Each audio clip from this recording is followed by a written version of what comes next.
Yesus di atas kayu salib itu dalam kemanusiaannya dia dipakukan, dalam kemanusiaannya juga dia sudah mengalahkan iblis, dosa dan maut. Jadi bagi kami salib itu adalah upaya Allah untuk menyelamatkan manusia, untuk menggantikan manusia yang harusnya mati, yang harusnya disalibkan, itu akhirnya digantikan oleh dia. Jadi kalau ada yang mengatakan harusnya lambangnya pohon, lah masalahnya Yesus itu tidak disalibkan di pohon, tapi di atas kayu salib.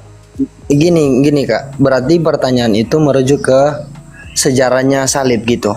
Salib itu kenapa sampai ada salib gitu maksudnya? Apa arti dari salib itu? Ya, karena arti dari salib itu gimana? Arti dari salib itu adalah menyatukan manusia itu dengan Allah. Makanya ada yang horizontal, ada yang vertikal. Horizontal itu manusia dengan manusia, vertikal itu manusia dengan Allah. Salib itu maknanya menyatukan.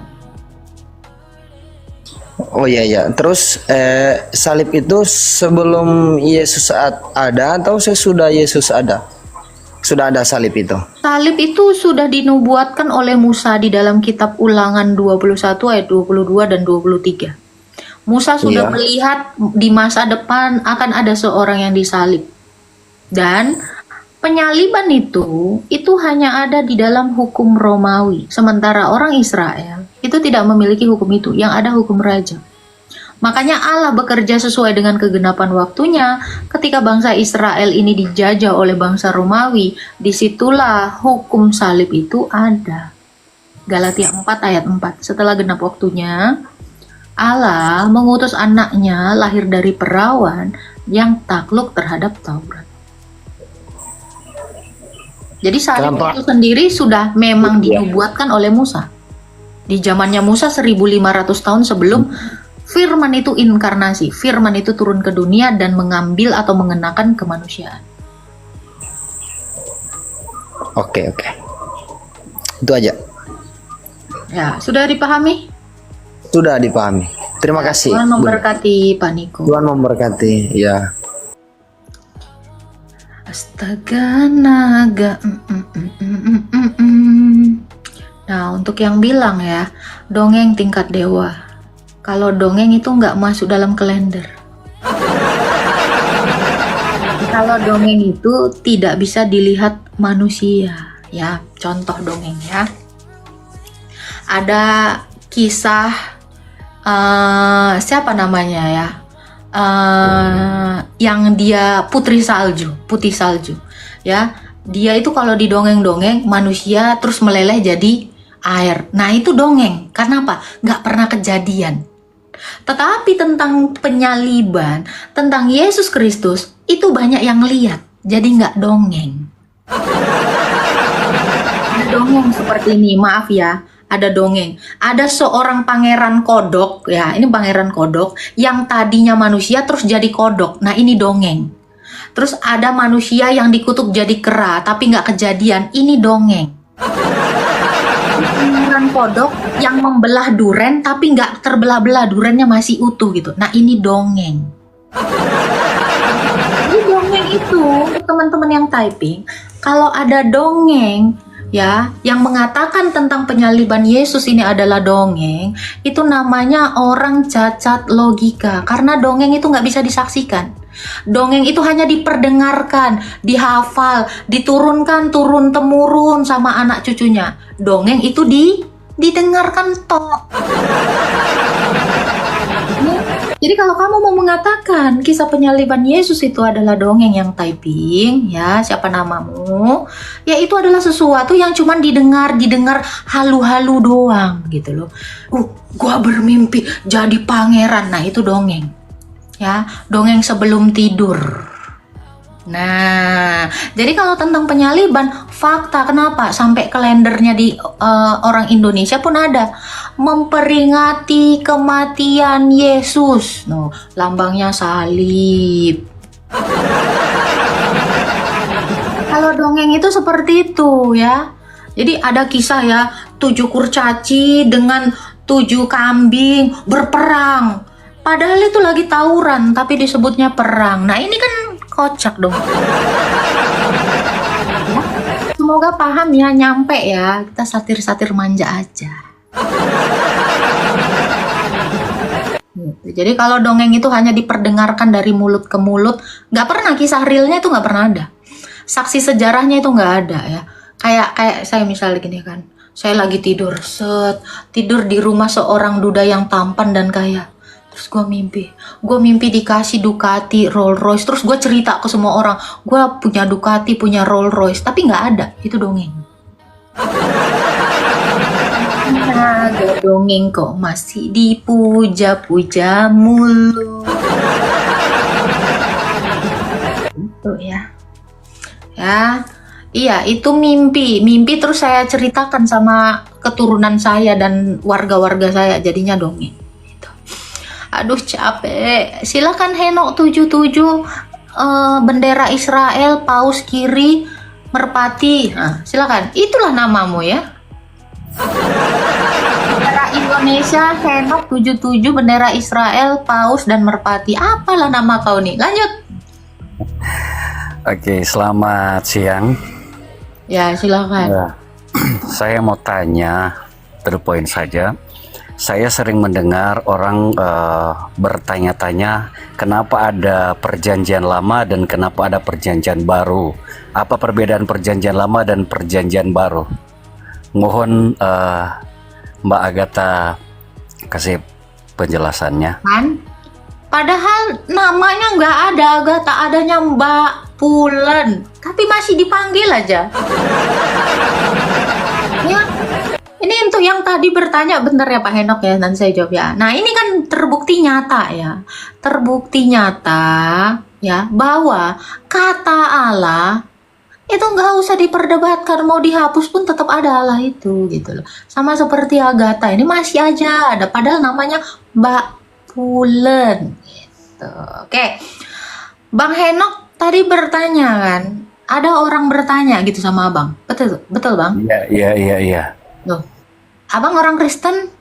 Iya, saya Kristen. Jadi sebenarnya ini pertanyaan abang atau pertanyaan orang kepada abang? Orang ke saya. Terus kenapa kau sebagai Kristen nggak bisa jawab? Saya sudah menjawab, tapi tidak Aku begitu. dengarkan dulu apa jawabanmu. Apa jawabanmu? Saya menjawab bahwa itu nubuatan untuk kedatangnya Yesus Kristus. Nubuatan untuk? Iya, nubuatan para nabi. Jadi Allah memberikan nubuatan kepada para nabi, dan perjanjian baru itu dia adalah penggenapan dari perjanjian lama. Ya udah, itu udah benar. Terus? Ya kayaknya sih orang yang bertanya itu masih bertanya-tanya, belum puas dengan jawaban saya. Wah, jadi itu sama seperti gini Pak. Ada orang dalam ruangan yang gelap.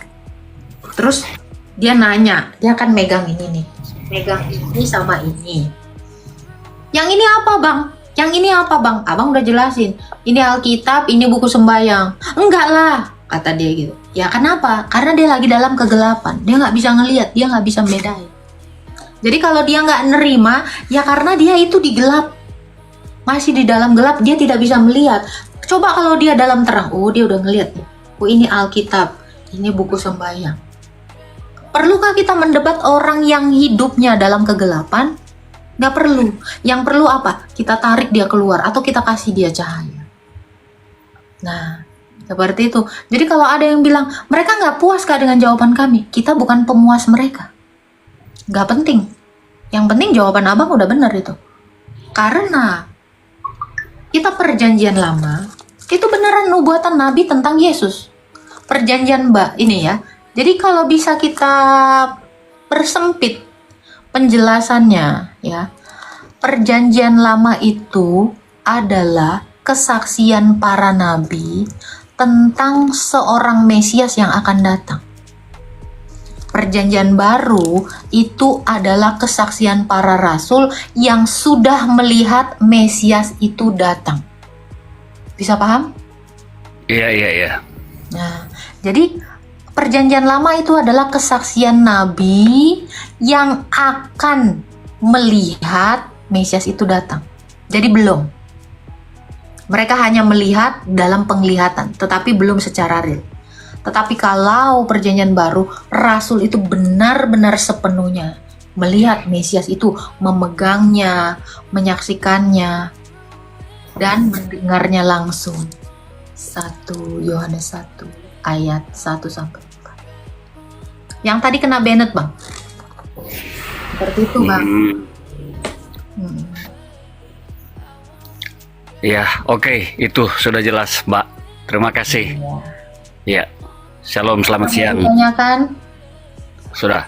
Ya, Tuhan memberkati Pak Henok, bendera Israel, bendera Indonesia, paus, dan burung. Apa? Ya, di report tadi, makanya kalian tap-tap lah. Kenapa nggak tap-tap? Tadi Upul, sekarang Pulen. Iya, tapi tetap kan manggil saya itu apa? Tahu kan? Jadi walaupun kata Agatha o Palermo nggak ada, Agathanya tetap ada.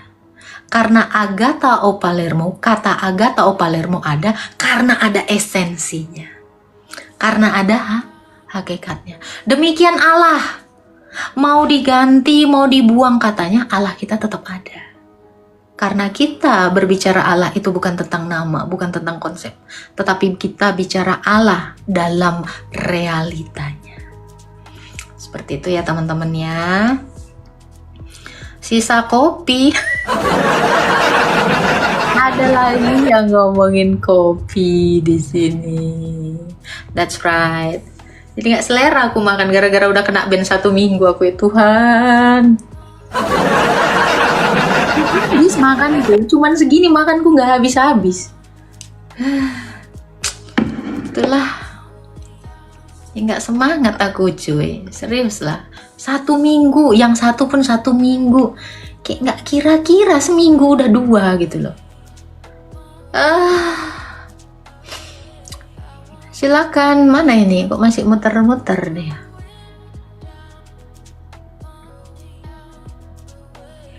Astaga, naga.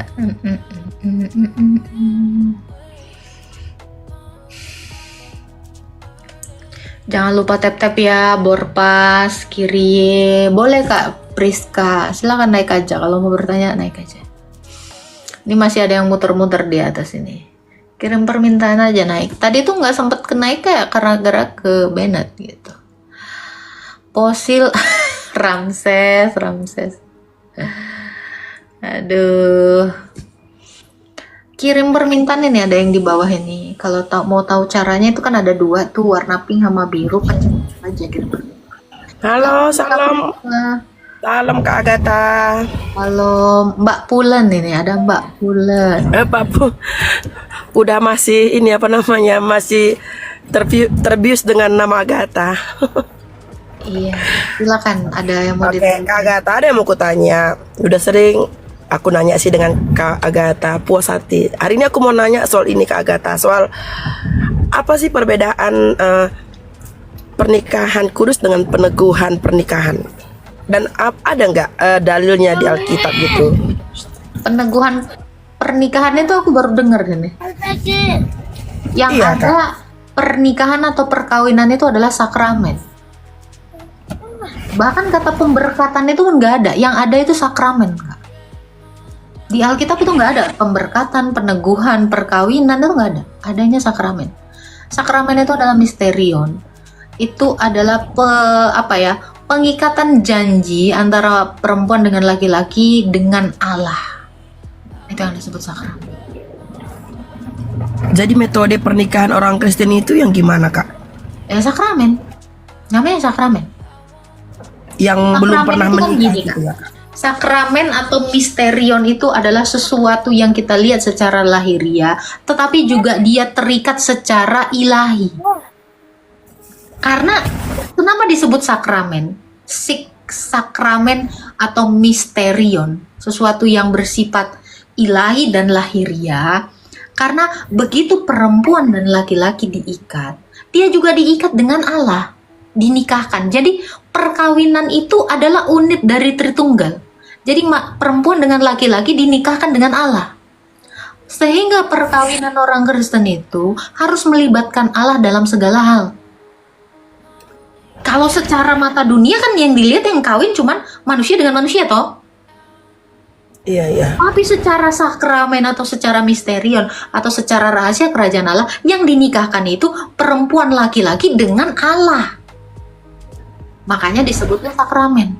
Itu adalah sakramen perkawinan di dalam Alkitab yang benar. Jadi sakramen perkawinan itu bukan bicara tentang laki-laki perempuan berhubungan seksual secara legal, bukan. Tetapi benar-benar istri menjadi pemilik dari tubuh suami, suami menjadi pemilik tubuh istri. Kalau secara real, secara mata manusia, tidak mungkin ada bisa saya menguasai tubuh suami saya menguasai tubuh saya. Tetapi itu dilakukan secara sakramenta. Itu. Jadi sebenarnya itu apa? Peneguhankah? Bukan. Pemberkatankah? Bukan. Tetapi itu adalah sakramen atau misterion atau rahasia kerajaan Allah. Jadi benar-benar kita itu hidup di dalam Allah dalam pernikahan kita. Jadi istilah peneguhan pernikahan itu nggak ada itu ya Kak ya, nggak ada gimana ya, ada yang dasarnya di Alkitab gitu ya Kak? Nggak ada, peneguhan pernikahan itu. Karena sakramen dalam Alkitab yang diajarkan itu, yang diajarkan para rasul, itu hanya sakramen perkawinan. Tidak ada itu istilah-istilah lain, nggak ada. Cuman ada itu aja. Makanya dia masuk dalam sakramen, dan itu bukan pemberkatan. Itu suatu rahasia kerajaan Allah atau misterion. Menurut Kakak, gini ya, saya ada kawan ya kan Kak. Jadi ceritanya gitu, suaminya dia dulu adalah ibarat bilang pekerja lah gitu kan Kak. Jadi bosnya yang laki-laki ini dengan istrinya nggak ada anaknya. Jadi dia dengan bosnya ini ya maaf kata bersama gitu. Jadi keluarlah anak gitu kan Kak. Jadi si laki-laki ini dengan si pekerja ini macam pergilah dari istri pertama dia gitu kan Kak. Tapi di dalam gereja dia sangat setia gitu kan. Terus memang dengan istri pertama dia nggak ada anaknya gitulah ceritanya kan Kak. Jadi anak ini sudah besar gitu, dan orang ini berdua sangat gimana ya Kak ya, sangat rajin di gereja dan sangat gimana, mungkin mau minta maaf, gimana caranya minta maaf dengan Tuhan pun nggak tahu. Jadi kemarin itu ya pendeta kami ambil inisiatif daripada mereka terus hidup dalam perzinahan.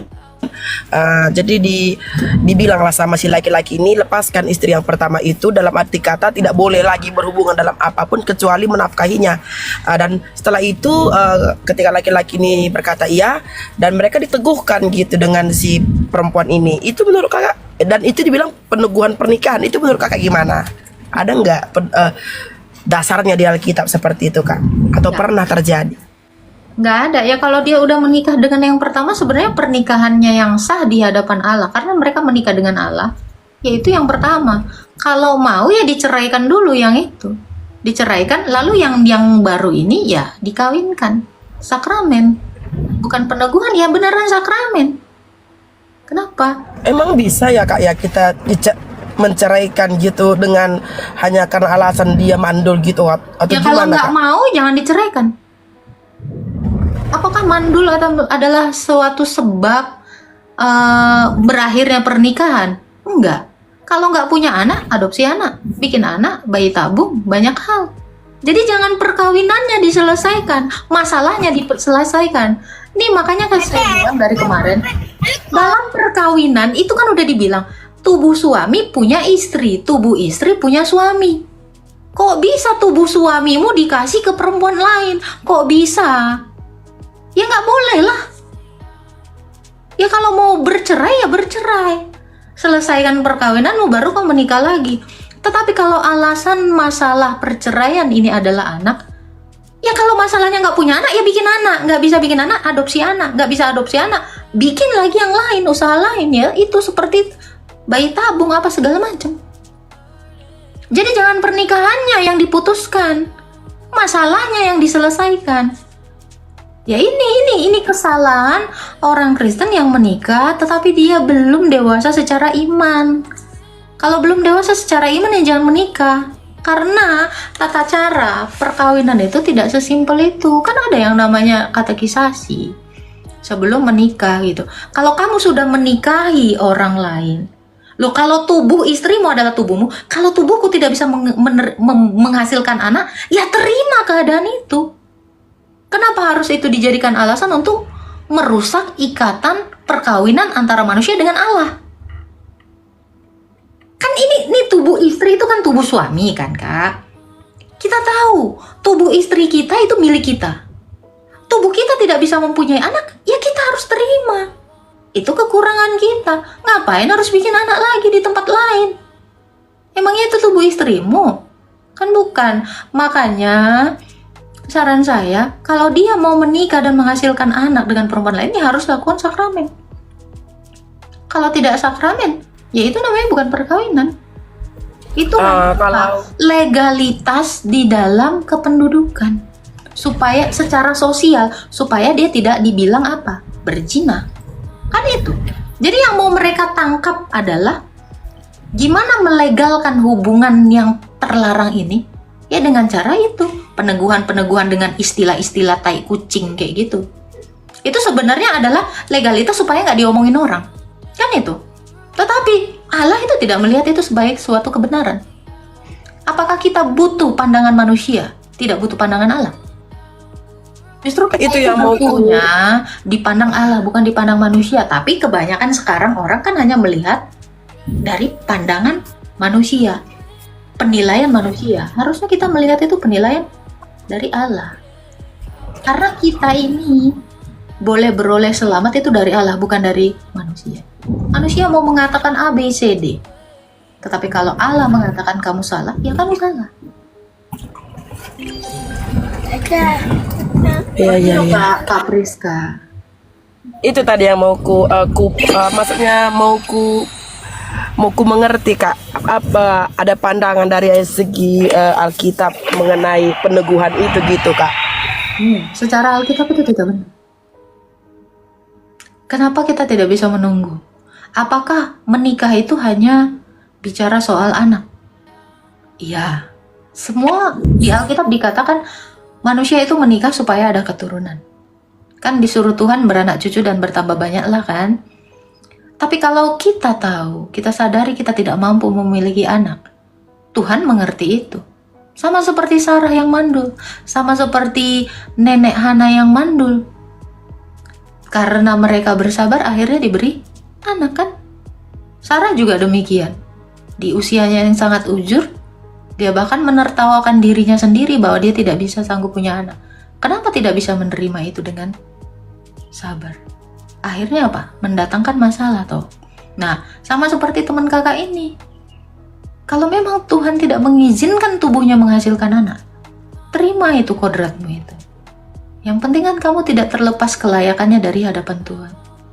Karena sesungguhnya pernikahan itu sukses ketika mereka benar-benar mengakhiri pernikahan itu di dalam kematian bersama-sama dengan Allah, bukan karena anak.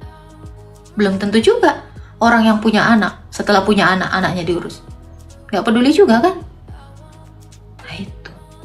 Jadi jangan biasakan. Karena gak ada anak, solusinya kawin lagi. Ya kalau gak ada, terima keadaanmu. Itu toh.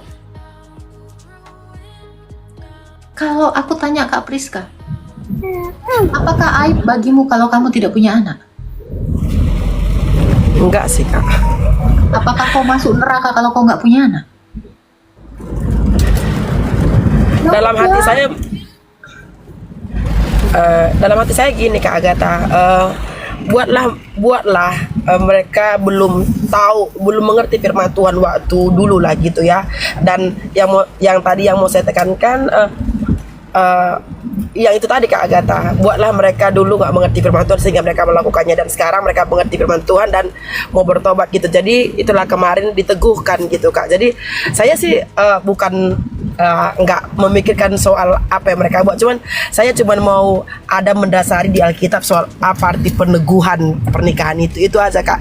Mungkin saya pengen tahu gitu aja Kak Agatha. Peneguhan itu nggak ada, yang ada itu sakramen, hanya itu. Nggak ada acara-acara peneguhan. Itu.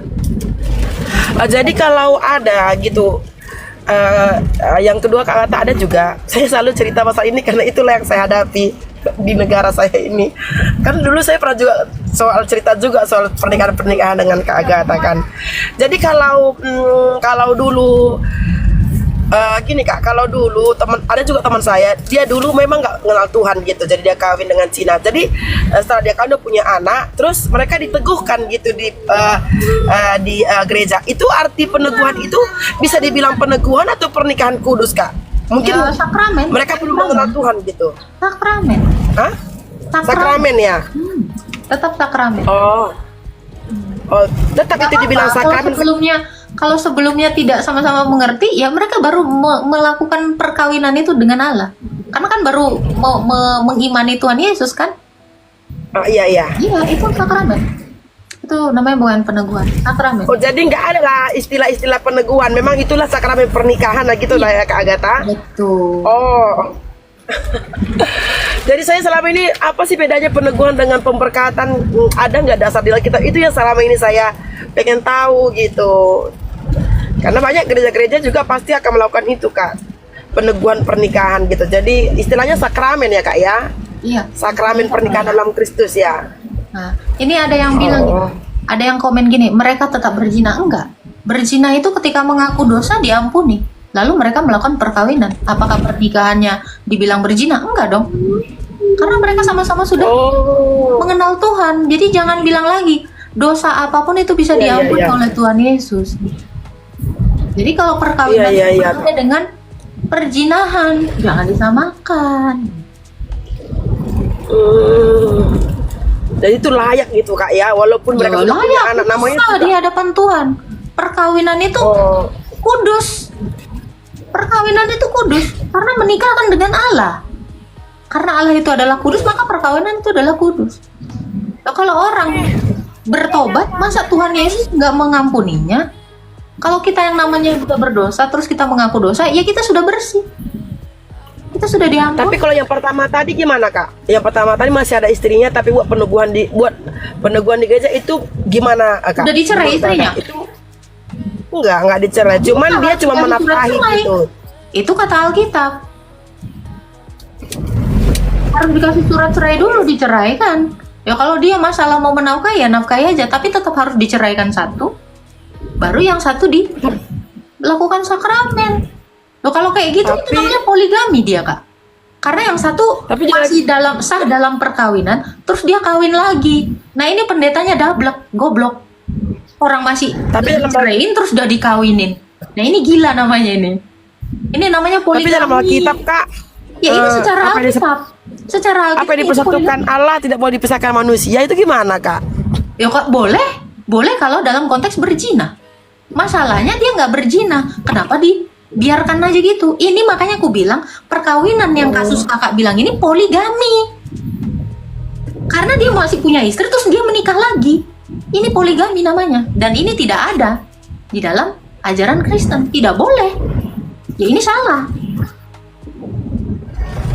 Tapi yang nggak boleh diceraikan, apa yang dipersatukan Allah tidak boleh diceraikan manusia, Ya itu kalau gimana? tahu nggak boleh diceraikan, ngapain kawin lagi? Kayak bertahan dong. Kan itu masalahnya.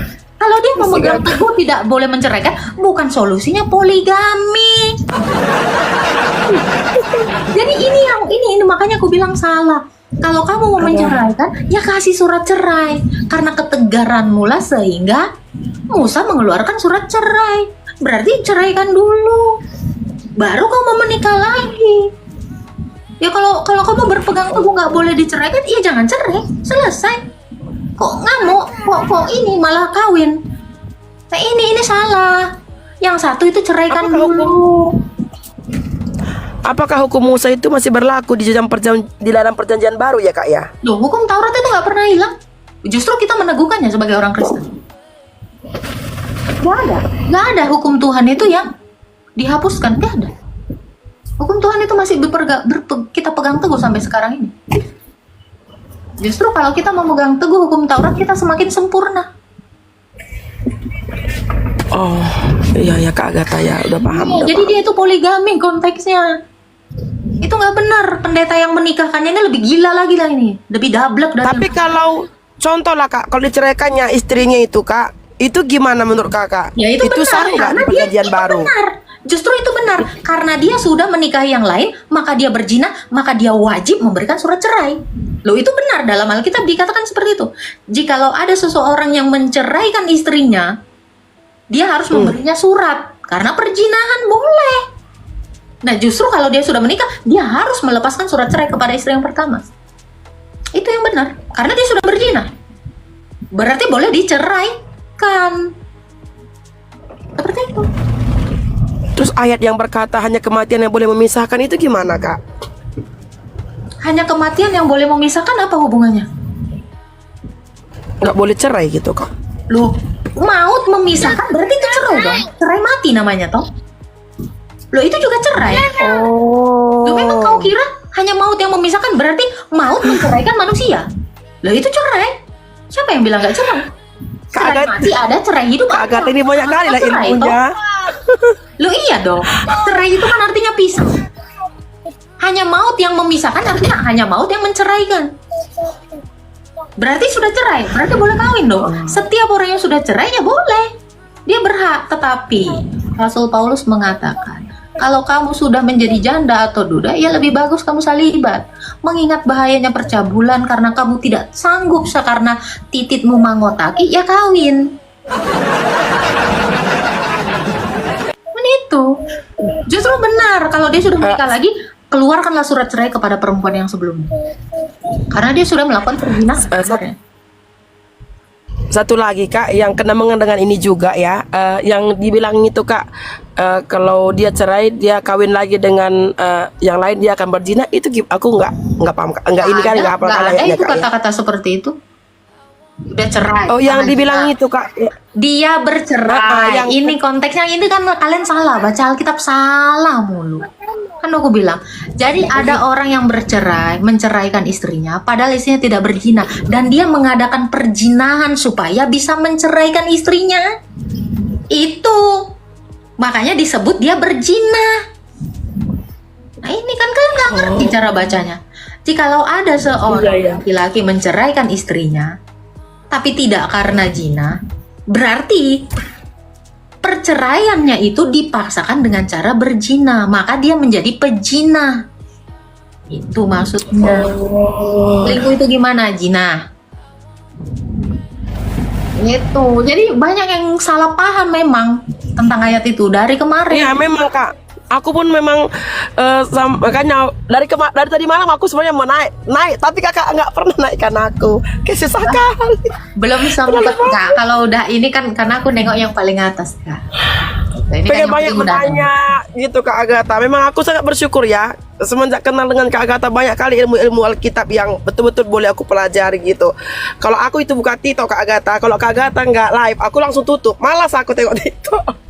Kalau Kak Agatha live baru aku tengok TikTok. Kalau nggak live nggak mau aku tengok TikTok. Malas. Nggak ada yang mau aku tengok. Ya nanti aku tanya lagi lah Kak Agatha, mungkin banyak yang lagi yang mau naik. Tapi aku udah bersyukur boleh tahu, udah mengerti aku sedikit Jadi demi tadi sedikit. untuk temenmu yang tadi kasusnya itu keluarkanlah surat cerai karena dia sudah berzina.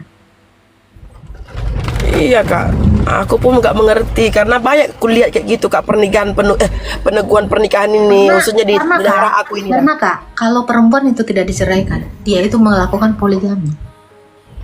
Oh. Sudah poligami, dan poligami itu tidak ada, tidak boleh di Alkitab. Karena aku dengar semalam Kak Agatha bilang, ya betul memang banyak pendeta-pendeta yang melakukan sesuatu tanpa berdasarkan firman Tuhan. Jadi itu baru aku mau tanya kakak gitu, apakah benar atau enggak gitu Kak Agatha. Ya Oke lah. Makasih banyak Kak Agatha ya. Berkati. Makasih banyak, Tuhan berkati. Shalom Kak Agatha, aku turun ya. Ya, selamat Natal. Karena kamu sudah berhasil naik dapat sepeda. Saya bukan Pak Jokowi.